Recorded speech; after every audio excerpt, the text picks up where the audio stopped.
Hello friends, welcome back to my channel friends. ఈ వీడియోలో మీకు టైమర్ గురించి అయితే ఎక్స్ప్లెయిన్ చేస్తానండి. వీడియో ఎండ్ వరకు చూడండి ఫ్రెండ్స్, మంచి ఇన్ఫర్మేషన్ అయితే ఉంటుంది. ఫ్రెండ్స్, మనకి టైమర్స్ అనేటివి 2 రకాలు ఉంటాయండి. Analogue timers and digital timers. So, analogue timer ఏంటంటే మనకి ఒక డేలో ఓన్లీ ఒక సెట్టింగ్ మాత్రమే చేసుకోగలం మనం. అంటే ఒక రోజులో ఆన్, ఒక రోజులో ఆఫ్, సేమ్ డేలో ఆన్ ఆఫ్ మాత్రమే చేసుకోవచ్చు. అదే డిజిటల్ టైమర్లో అయితే కనుక మనకి నంబర్ ఆఫ్ ఫంక్షన్స్ అయితే మనం చేసుకోవచ్చు అనమాట ఒక రోజులోనే. సో, అండ్ డిజిటల్ టైమర్లో మనకి ఇట్లా టైం కూడా డిస్ప్లే అవుతుంటుంది. సో, ఇక్కడ మనకి మాన్యువల్గా పెట్టుకోవచ్చు, ఆటోలో పెట్టుకోవచ్చు. తర్వాత మనకి డిఫరెంట్ ఫంక్షన్స్ అయితే మనము సెట్ చేసుకోవచ్చు అనమాట. డిజిటల్ టైమర్లో అయితే కనుక. అనలాగ్ టైమర్లో అయితే కనుక ఓన్లీ ఒక ఫంక్షన్ మాత్రమే ఒక రోజుకి చేయగలమని ఆస్కారం ఉంటుందన్నమాట. సో, డీటెయిల్గా అయితే మీకు ఓపెన్ చేసి చూపిస్తానండి.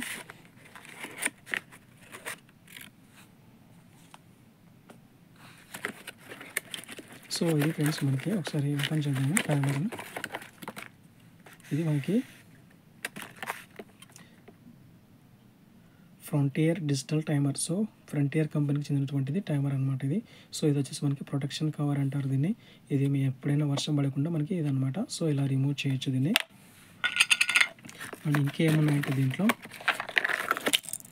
ఫ్రెండ్స్ మనకి ఇవి వచ్చేసి పిన్స్ అంటారు దీన్ని. ఈ పిన్స్ అనేటివి మనం ఇక్కడ పెట్టుకోవచ్చు అనమాట, కేబుల్ కనెక్షన్ కోసము ఈజీగా. సో, ఇక్కడ మనకి ఇలా ఈజీగా కనెక్షన్ చేయడానికి వాళ్ళు ఆల్రెడీ పిన్స్ ఇచ్చారనమాట. సో, ఇలా పెట్టుకోవచ్చు అనమాట. ఇక్కడ మనము కేబుల్ ఇచ్చవచ్చు, ఇక్కడ కేబుల్ అనమాట. అండ్ నెక్స్ట్ ఇక్కడ చూస్తే ఇంకా ఫ్రెండ్స్ మనకి ఇది వచ్చేసి రీసెట్ బటన్ అంటారండి. ఇది వచ్చేసి మనకి LED indicator. In case timer on అయినప్పుడు మనకి ఇక్కడ రెడ్ కలర్లో లైట్ అనేది ఇండికేటర్ అవుతూ ఉంటుందన్నమాట. ఇది వచ్చేసి ఆన్, ఇది వచ్చేసి ఆటో, ఇది వచ్చేసి ఆఫ్. సో, మనకి ప్రజెంట్ అయితే మనకి ఇక్కడ కింద లైన్ ఉంది కదా, ఆ లైన్ అనేది మనకి కంట్రోల్ అవుతూ ఉంటుందన్నమాట. సో, ప్రజెంట్ అయితే మనకి టైమర్ అనేది ఆటో మోడ్లో ఉంది. సో, ఇప్పుడు ప్రజెంట్ ఆన్ లేక వచ్చిందనమాట. Next auto, next again of. So, మనము టైం సెట్ చేసుకోవడానికి ఏంటంటే ఇది వచ్చేసి క్లాక్, టైమరు, డే అంటే డే సెట్ చేసుకోవడానికి, అవర్ సెట్ చేసుకోవడానికి, ఇది వచ్చేసి మినిట్స్ చేంజ్ చేసుకోవడానికి అనమాట. సో, ఇక్కడ ఏంటంటే మనము ఇక్కడ ఫ్రెండ్స్ మనకి ఇక కనెక్షన్ చెక్ చేస్తే ఇంకా ఇవి వచ్చేసి మనకి ఇన్పుట్ సప్లై ఈ రెండు, ఇది వచ్చేసి 4, 5 వచ్చేసి అవుట్పుట్ అనమాట. సో, 1, 2 ఇన్పుట్, 3, 4, 5 అనేది మనకి అవుట్పుట్ అనమాట. ఇది వచ్చేసి మనకి 8th లాగా తీసుకోవచ్చు అనమాట 3ని. సో, 1 వచ్చేసి న్యూట్రల్, 2 వచ్చేసి లైను, 4 వచ్చేసి న్యూట్రల్, 5 వచ్చేసి లోడ్. సో, ఇది వచ్చేసి లైట్కి, ఈ రెండు వచ్చేసి మనకి లైట్కి ఇవ్వాలి 4, 5. ఇది వచ్చేసి మనకి ఇన్కమింగ్ సప్లై అనమాట.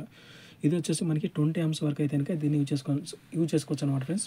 దీని యొక్క మెయిన్ పర్పస్ ఏంటంటే మనకి గవర్నమెంట్ వారు స్ట్రీట్ లైట్స్ పెట్టుంటారు కదా, స్ట్రీట్ లైట్స్ పెట్టినప్పుడు వాళ్ళు ప్రతి పోల్ దగ్గరికి వచ్చి ఈవినింగ్, మార్నింగ్ ఆన్ ఆఫ్ చేయాలంటే ఇట్స్ వెరీ డిఫికల్ట్. సో, వాళ్ళు ఏం చేస్తారంటే ఇలాంటి టైమర్స్ పెట్టేసి ఆటోమేటిక్గా కంట్రోల్ చేస్తారనమాట. సో, మార్నింగ్ ఆటోమేటిక్గా ఆఫ్ అవుతాయి, ఈవినింగ్ ఆటోమేటిక్గా ఆన్ అవుతాయి అనమాట. సో, ఈ విధంగా మనము టైం అనేది సెట్ చేసుకొని మన యొక్క టైం అనేది సేవ్ చేసుకోవచ్చు. తర్వాత పవర్ సప్లై ఎక్కువ కన్జంప్షన్ కాకుండా వాటిని కూడా పవర్ కన్జంప్షన్ కూడా తగ్గించవచ్చు అనమాట. ఈ విధంగా మనము ఇక్కడ డిజిటల్ టైమర్ను లేదా అనలాగ్ టైమర్ను వచ్చేసి మనము పవర్ సేవింగ్స్ అయితే చేయొచ్చు అనమాట. సో, ఇక్కడ మనకి సెట్టింగ్స్ ఎలా చేస్తారంటే ఇంకా ఇక్కడ క్లాక్ ఉంది కదా, డే కావాలంటే ఇంకా ఇలా మళ్ళీ Tuesday, Wednesday, Thursday. So, in case hour కావాలంటే ఇంకా అవర్ చేంజ్ అవ్వాలంటే ఇలా మనము చేసుకోవచ్చు అనమాట. ఇన్ కేస్ మినిట్స్ కావాలంటే సేమ్ ఇది ప్రెస్ చేసుకొని తర్వాత ఇక్కడ మినిట్స్ అనేదాన్ని మనం చేంజ్ చేసుకోవచ్చు అనమాట. సో, మనకి ఏ విధంగా ఆన్ అవ్వాలి, ఎప్పుడు ఆఫ్ అవ్వాలి ఏంటి అనేది ఈ విధంగా మనమైతే టైం అనేది సెట్ చేసుకోవచ్చు ఫ్రెండ్. సో, ఇదనమాట టైమర్స్ గురించి. వీడియో ఎలా ఉందో కామెంట్ చేయండి ఫ్రెండ్స్. వీడియో కనుక నచ్చితే లైక్ చేయండి, సపోర్ట్ చేయండి ఫ్రెండ్స్. Thanks for watching.